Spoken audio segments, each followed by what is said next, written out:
जय माता दी। आज हम क्लास 10th की बुक फुटप्रिंट्स विदाउट फीट का एक और चैप्टर करने वाले हैं जिसका नाम है द नेकलेस। द नेकलेस, जैसा कि आप सब समझते हो कि नेकलेस क्या होता है, जो कि गले में पहना जाता है, साथ एक ज्वेलरी आप कह सकते हैं। और दिस वाज रिटन बाय गाय दे मॉपासेंट। सो इस ये जो स्टोरी है द नेकलेस, ये रिवॉल्व करती है, जो इसका मेन कैरेक्टर है वो है मैटिल्डे। मैटिल्डा जो है वो प्रोटगनिस्ट है स्टोरी की, और वो सेटिस्फाई नहीं है अपनी लाइफ से। और इसमें जो अगर आपको आप देखेंगे कि मेन मैसेज भी इसमें यही दिया गया है कि इंसान को लोभी, लालची, या फिर आप कह सकते हो कि किसी को देख के ईर्ष्यालु होना, तो वो नहीं चाहिए।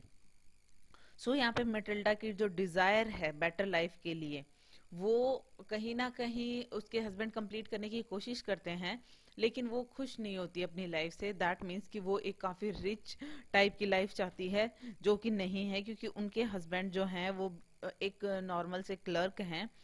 और इस तरीके से ये जो स्टोरी है, इसमें उसके लिए वो उनके हस्बैंड जो है वो ड्रेस खरीदेंगे, लेकिन वो एक नेकलेस जो है वो अफोर्ड नहीं कर पाएंगे। और वही नेकलेस उसे बहुत बड़ा लेसन सिखा के जाता है मैटिल्डा को। वो क्या है वो हम इस स्टोरी में देखेंगे। सो कैरेक्टर्स अगर आप देखें तो ये मेन जो कैरेक्टर है वो मैटिल्डा लॉइजल हैं, जो कि प्रोटगनिस्ट है स्टोरी की, और मैरिड, जैसा कि मैंने बताया। बहुत सुंदर है, चार्मिंग है, लेकिन जैसा उनको लाइफ चाहिए वैसी उनकी लाइफ नहीं है। मॉइजर लॉइजर की बात करें, जो इनके जो हस्बैंड हैं, मैटिल्डा के जो हस्बैंड हैं, वो मतलब अपना बेस्ट करते हैं मैटिल्डा की डिमांड्स को कंप्लीट करने के लिए, फुलफिल करने के लिए। और मैडम फॉरेस्ट्रियर जो हैं वो जिसको हम जीन फॉरेस्ट्रियर भी कह सकते हैं, क्योंकि इस चैप्टर में उनका नाम जीन है, वो भी आएगा सामने। सो ये जो है मैडम फॉरेस्ट्रियर, ये मैटिल्डा की वेल्दी फ्रेंड हैं, काफी इनके पास पैसा है, इसलिए मैटिल्डा इनसे शायद थोड़ी सी जेलस भी हैं। और that means jealous in the sense कि वो ऐसी लाइफ चाहती हैं लेकिन उनके पास नहीं है। तो वो जब भी उनको विजिट करके आती हैं तो काफी दुखी होती हैं, क्योंकि जैसा कि मैडम फॉरेस्ट्रियर की जो लाइफ है काफी अच्छी है, और वैसा मैटिल्डा अपनी लाइफ चाहती थी। और मैटिल्डा को जो नेकलेस है वो जैसे मैटिल्डा बोरो करती हैं उससे, कि वही उनको उधार देती हैं मैटिल्डा को अपना नेकलेस, और फिर वो नेकलेस उनको किस तरीके का सबक सिखा के जाता है वो हम देखेंगे। तो ये स्टोरी शुरू करने से पहले मैं आपको ये बता दूं कि ये जो मैटिल्डा है, इसका कैरेक्टर मैंने आपको बता दिया है कि ये प्रीटी है लेकिन सेल्फिश लेडी है कहीं ना कहीं, कि मतलब अपनी लाइफ को लेकर अनसेटिस्फाइड है। वो एक रिच हस्बैंड चाहती थी, लेकिन उनकी फैमिली क्लर्क से बिलोंग करती है, एक क्लर्क फैमिली से बिलोंग करती है, और वो बहुत अच्छा दहेज नहीं दे सकते थे मैटिल्डा को, इसलिए उसकी शादी एक क्लर्क से ही हो जाती है। उसको दैट मीन्स कि वो अनेबल हैं, वो ऐसे रिच हस्बैंड उसको नहीं मिल सकता, इसलिए वो एक क्लर्क से शादी कर लेती हैं। और एक दिन उनके हस्बैंड को, और मतलब मैटिल्डा और उसके हस्बैंड को किसी पार्टी में जाना होता है, इनवाइट मिनिस्टर्स हाउस में इनवाइटेड होते हैं वो।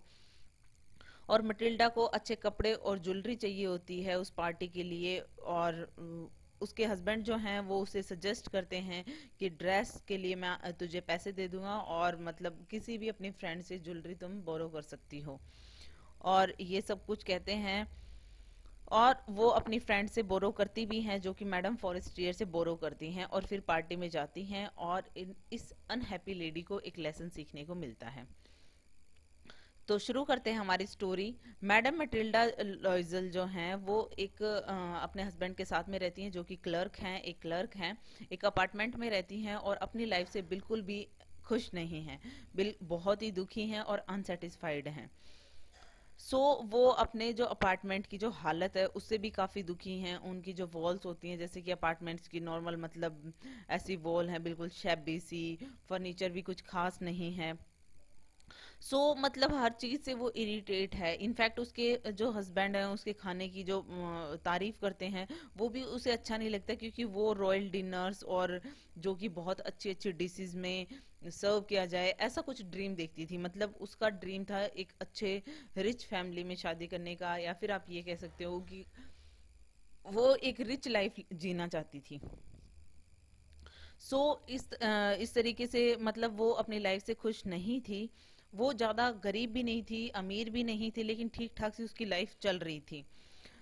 जैसा कि मैंने बताया, उनका हस्बैंड जो थे वो क्लर्क थे, और उन्हें जो कि वो उनकी जो फैमिली थी वो इतने ज़्यादा दहेज अफोर्ड नहीं कर सकती थी, इसलिए उसकी शादी किसी क्लर्क से होती है, जो कि इसके हस्बैंड हैं अब मिस्टर फॉरेस्ट सॉरी लॉइजल। और वो अपनी जो फ्रेंड है, जैसा कि मैंने बताया है कि मैडम फॉरेस्टियर वो एक रिच लेडी हैं, और मैटिल्डा उनको देखकर काफी उनको दुख होता है कि वो क्यों नहीं है रिच। और जब भी वो उनके वहां जाती है, मतलब मैडम फॉरेस्टियर के, तो वो इतना दुखी होती हैं कि वापस आने के बाद में वो काफी टाइम तक रोती हैं, काफी सैड फील करती हैं काफी दिनों तक। इसलिए वो काफी कम विजिट करती हैं। होता है ना कि मतलब जख्म पे नमक का काम करना, कि मतलब जैसी लाइफ वो जीना चाहती थी वैसा कुछ उसके साथ तो नहीं हो रहा था, और मैडम फॉरेस्टियर को देख के उसे काफी दुख होता था कि उसके पास वो सब कुछ है जो वो अपनी लाइफ में चाहती है। एक दिन क्या होता है कि उनके जो हस्बैंड है मैटिल्डा के, वो जब ऑफिस से वापस आते हैं तो उनके हाथ में एक इनविटेशन होता है। दैट मीन्स एक इनविटेशन लेकर आते हैं, जो house of minister of public instruction जो हैं उनके वहां से इनविटेशन होता है। तो जैसा कि उसने एक्सपेक्ट किया था कि वो ये इनविटेशन देखकर, मतलब पार्टी जिस तरीके की उसे लाइफ पसंद है और आना जाना और इस तरीके की, तो मिस्टर लॉइजल को लगा था कि उनकी वाइफ देखकर खुश हो जाएंगी इनविटेशन। लेकिन ऐसा कुछ होता नहीं है। उल्टा मैटिल्डा जो है वो इरिटेट हो जाती है और गुस्सा हो जाती है और उस कार्ड को फेंक देती है। वो अपसेट इसलिए हो जाती है क्योंकि वो उसके पास कुछ पहनने के लिए होता नहीं है, कुछ मतलब कि जैसा वो चाहती है, इतनी मतलब महंगी या अच्छी पार्टी में जाने के लिए जो ड्रेस, अच्छी ड्रेस होनी चाहिए उसके पास में, वो उसके पास नहीं है।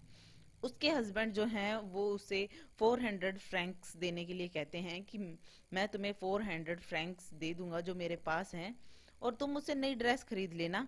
मैंने वो जो 400 फ्रैंक्स जो हैं वो मैंने एक गन खरीदने के लिए सेविंग्स की हैं, और ताकि वो अपने फ्रेंड्स के साथ हंटिंग पर जा सके। बट उसके पास नहीं हो मतलब ड्रेस नहीं है, इसलिए वो अपनी वाइफ को दे देते हैं वो 400 फ्रैंक्स।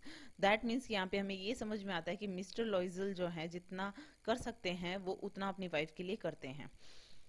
उसकी वाइफ जो है वो इतने में वो ड्रेस ले आती है, बट वो अभी भी दुखी होती है क्योंकि उसके पास ज्वेलरी नहीं होती है पहनने के लिए, कि जिससे उसकी जो ड्रेस है या फिर वो जो खुद है वो और ज्यादा खूबसूरत लगे। उसके हस्बैंड जो कहते हैं कि भाई उनके पास में जो पैसा होता है, सेविंग्स होती है, वो तो वो दे देते हैं। तो वो उसके हस्बैंड सजेस्ट करते हैं कि तुम ज्वेलरी बोरो कर सकती हो अपनी फ्रेंड से, और वो वैसे भी काफी वेल्दी होती है मैडम फॉरेस्टियर, तो उनसे आप ले सकते हो, ये ऐसा सजेस्ट करते हैं मिस्टर लॉइजल मिसिज लॉइजल को। मैडम लॉइजल जो हैं वो अपने फ्रेंड के यहाँ पर जाती हैं, दैट मीन्स मैडम फॉरेस्ट्रियर के वहाँ जाती हैं, और सारी सिचुएशन को डिस्क्राइब करती हैं। और जो मैडम फॉरेस्ट्रियर हैं वो उन्हें कपबोर्ड दिखाती हैं। दैट मीन्स वो एक दो नेकलेस दिखाती हैं, उनको नहीं समझ में आता तो वो उनको कपबोर्ड दिखाती हैं कि तुम जो भी तुम्हें पसंद है वो तुम देख लो। मैटिल्डा क्या करती हैं, एक बहुत ही प्रीशियस डायमंड नेकलेस जो है वो एक ब्लैक से साटिन के बॉक्स में रखा हुआ होता है उसने। वो उसको पसंद करती हैं। वो उसे लेकर आ जाती है उस डायमंड नेकलेस को।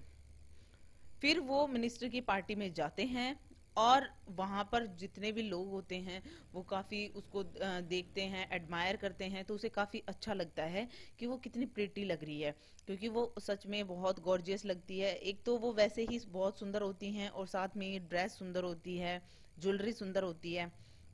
तो इस तरीके से काफी वो खुश होती है वहां पर। मिस्टर लॉइजल जो हैं वो थोड़ी देर सो भी जाते हैं, और भी अपने साथ के 3 और आदमी होते हैं वहां पे थोड़ा सा नींद ले लेते हैं, और बाकी जो लेडीज वगैरह हैं वो पार्टी में खूब इंजॉय कर रही होती हैं।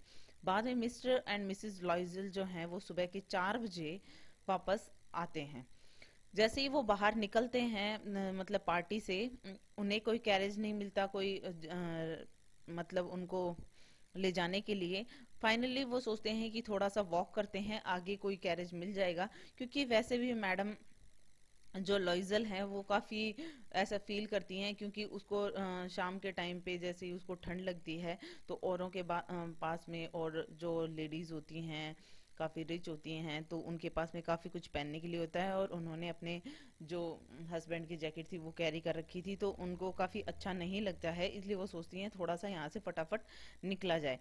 तो वो थोड़ा सा वॉक करते हैं और फिर वहाँ से जो उन्हें कैरेज मिल जाता है, और उसके बाद में वो घर पहुँच जाते हैं। मैटिल्डा जैसे ही घर पहुँचती है वैसे ही उसे रियलाइज होता है कि उसका जो नेकलेस है वो नहीं है। दैट मीन्स कि वो गले में जैसे ही वो खुद को एडमायर करती है मिरर में कि मतलब मैं कितनी सुंदर लग रही हूँ और इस तरीके से, वैसे ही वो देखती है कि नेकलेस तो है ही नहीं। तो मिस्टर लॉइजल जो है वो काफ़ी मतलब उसी टाइम पे जैसे ही वो कपड़े वगैरह खोलने की कोशिश कर रहे थे, जैसे चेंज करते हैं पार्टी वगैरह से आके, तो अपने जो कपड़े थे वो रिमूव कर रहे थे, उसी टाइम वो वापस से जो कपड़े हैं वो पहन लेते हैं और फटाफट वहां से ढूंढने के लिए निकलते हैं कि आखिर नेकलेस कहाँ गिर गया। वो सोचते भी हैं काफ़ी, लेकिन उन्हें लगता है कि पता नहीं कहाँ गिरा होगा, लेकिन वो बाहर रेलवे ट्रैक्स के उधर नेकलेस ढूंढने के लिए चले जाते हैं। मिस्टर लॉइजल जो हैं वो पुलिस स्टेशन जाते हैं, कैब ऑफिस, सब जगह पे वो जाते हैं, एडवर्टाइजमेंट भी देते हैं कि किसी को भी अगर ये नेकलेस मिलेगा तो हम उसे रिवॉर्ड देंगे। इस तरीके से वो एडवर्टाइजमेंट भी निकालते हैं रिवॉर्ड के लिए, जो भी नेकलेस रिटर्न करेगा उसके लिए। मीनवाइल क्या होता है कि वो अपनी वाइफ को भी ये कहते हैं कि तुम एक काम करो, अपनी फ्रेंड से कह दो, जब उन्हें कहीं पे भी नहीं मिलता है नेकलेस, तो वो कहते हैं कि हमें रिटर्न करने में थोड़ा सा टाइम चाहिए, सो उनसे थोड़ा सा टाइम मांग लो कि उसका जो नेकलेस का पीछे का जो हुक होता है बांधने का, जहाँ पे जिसको हम क्लैस्प बोलते हैं, वो जो है वो टूट गया है, तो उसे रिपेयर के लिए दिया हुआ है, तो रिपेयर होकर आएगा तो हम वापस लौटा देंगे। इस तरीके की बात मिस्टर लॉइजल मिसेस लॉइजल को बोलते हैं कि तुम अपनी फ्रेंड को ऐसा कुछ बोल दो। एक वीक हो जाता है लेकिन नेकलेस नहीं मिलता है, सो वो डिसाइड करते हैं कि हमें उस नेकलेस की जगह पे मतलब उस दूसरा दे देना चाहिए, वैसा ही कुछ सिमिलर सा, सो उसे रिप्लेस कर देना चाहिए, ऐसा वो डिसाइड करते हैं। सो ऐसा डिसाइड करने के बाद में क्या होता है कि वो देखते हैं कि जो वैसा ही कुछ नेकलेस जो है वो देखते हैं, डायमंड नेकलेस, जिसकी 36,000 फ्रैंक्स कीमत होती है। लेकिन मिस्टर लॉइजल के पास में जो उनके फादर से इनहेरिटेड कुछ जो था प्रॉपर्टी, वो 18,000 की थी, लेकिन अभी भी 18,000 जो थे वो कम पड़ रहे थे, क्योंकि 36,000 फ्रैंक्स का था वो नेकलेस जो उन्होंने वैसा कुछ देखा था, जैसा कि वो मैडम फॉरेस्टियर का जो नेकलेस था उससे मिलता जुलता। बाकी के जो पैसे थे वो उधार लेता है, और जो मिस्टर लॉइजल है, और वो 10 साल लग जाते हैं वो लोन जो लोगों से लेते हैं, जो बोरो करते हैं, वो पैसे चुकाने में। और ये जो 10 साल हैं ये इतने ज्यादा उनके आप ये कह सकते हो बड़ी मुश्किल से वो निकलते हैं, वो साल इतना टफ टाइम होता है, क्योंकि वो जिस अपार्टमेंट में रहते हैं उससे भी छोटे अपार्टमेंट में जाने के लिए मतलब रहने के लिए चले जाते हैं, छोटे से अपार्टमेंट में रहते हैं। मेड भी हटा देती हैं जो मिसिज लॉइजल हैं कि वो उनका भी खर्चा बचाएं, ताकि क्योंकि वो जितना पैसा हो सके बचाने की कोशिश करते हैं। मैटिल्डा जो है वो खुद खाना बनाती हैं, अब खुद कपड़े धोती हैं, हर काम वो खुद करने लगी हैं। इवन मिस्टर लॉइजल जो हैं उनको भी काफी सारा मेहनत करनी पड़ रही है, मल्टीपल जॉब्स करते हैं, ताकि जो बोरो किया हुआ पैसा है वो जल्दी से जल्दी वो चुका सकें। इन 10 सालों में मैडम लॉइजल की हालत ऐसी हो गई है कि वो अपनी उम्र से भी बूढ़ी नजर आने लग गई हैं, उनके बाल भी ऐसे हो गए हैं, ड्रेस्ड भी ठीक से नहीं रहती हैं, उनकी वॉइस भी काफी लाउड हो गई है, क्योंकि उनको बात बात में गुस्सा आने लग जाता है, एकदम जैसा उसकी लाइफ जो थी एकदम हेल हो गई थी। यहाँ तक कि मतलब बास्केट वास्केट मतलब ग्रोसरी स्टोर पे जाना हो, चाहे फ्रूट स्टोर पे जाना हो, वो खुद ही सारे जो दिन का पूरा जो भी सामान होता है डेली लाइफ का, डेली सप्लाईज जो होती हैं वो खुद लेकर आती हैं। इस तरीके से एक दिन वो ऐसे ही बाजार जाती हैं अपने कुछ सामान लेने के लिए, और उनको रास्ते में अपनी फ्रेंड मिलती है, उनकी वही फ्रेंड जीन फॉरेस्टियर, जिसे हम मैडम फॉरेस्टियर भी कह रहे हैं स्टोरी में। वो जैसे ही मैडम से फॉरेस्टियर से मिलती हैं, उनके साथ में एक बच्चा होता है, और वो डिसाइड करती हैं, पहले तो सोचती हैं कि वो पहचानती नहीं है मैडम फॉरेस्टियर उसे, लेकिन वो बताती हैं, ट्रुथ बताती हैं कि और वो साथ में उन्होंने डिसाइड भी किया होता है कि वो ये भी बता देंगे कि जो मैंने आपको नेकलेस रिटर्न किया है वो एक्चुअल में वो नहीं है, उसकी कॉपी है। दैट मीन्स वैसा ही कुछ सिमिलर दिखने वाला नेकलेस है। और वही उसने किया, उसने एक्सप्लेन किया कि मतलब किस तरीके से, मतलब वो हैं। पहले तो वो हालचाल पूछती हैं, तो मैडम फॉरेस्टियर ऐसे कहती हैं कि उन्होंने उसे पहचाना नहीं, और ऐसी क्या मतलब ऐसा क्या हो गया लाइफ में जो इतना कुछ चेंज हो गया। दैट मीन्स कि जो मिसेस लॉइजल थी वो ऐसे लगने लगी थी, एकदम सी एज्ड सी, कुछ ज्यादा अच्छी सी नहीं लगती थी, अब कुछ ज्यादा प्रिटी नहीं रही थी वो। जब वो ऐसा कहती हैं तो वो मिसिज लॉइजल जो हैं वो कहती हैं जो ये जो एज्ड लुक्स हैं और ये जो उसकी लिविंग कंडीशन है उसके लिए वही रिस्पॉन्सिबल है। मैडम फॉरेस्टियर के पूछने पर मिसिज लॉइजल बताती हैं कि वो सारा कुछ एक्सप्लेन करती हैं कि वो जो उनसे जो उन्होंने नेकलेस बोरो किया था वो उनसे गुम हो गया था, फिर उसको मतलब सिमिलर वन के साथ में रिप्लेस करने के लिए, आपको वापस लौटाने के लिए हमने लोन लिया। उस लोन को चुकाने में हमें 10 साल लग गए। इतना सारा लोन 36,000 फ्रैंक्स का था, वो 18,000 फ्रैंक्स हमारे पास थे, बाकी का हमने लोन लिया था। ये सारा कुछ उन्होंने जब सुनाया, और ये सब कुछ सुनने के बाद में मैडम फॉरेस्टियर ने मैटिल्डा को कहा कि वो नेकलेस जो था, जो कि तुमने मुझसे बोरो किया था या आपने मुझसे बोरो किया था, वो फेक था। वो 500 फ्रैंक से ज्यादा नहीं था। दैट मीन्स कि जिसकी वो वैल्यू 36,000 फ्रैंक्स लगाकर बैठे थे, वो 500 फ्रैंक्स से ज्यादा नहीं था।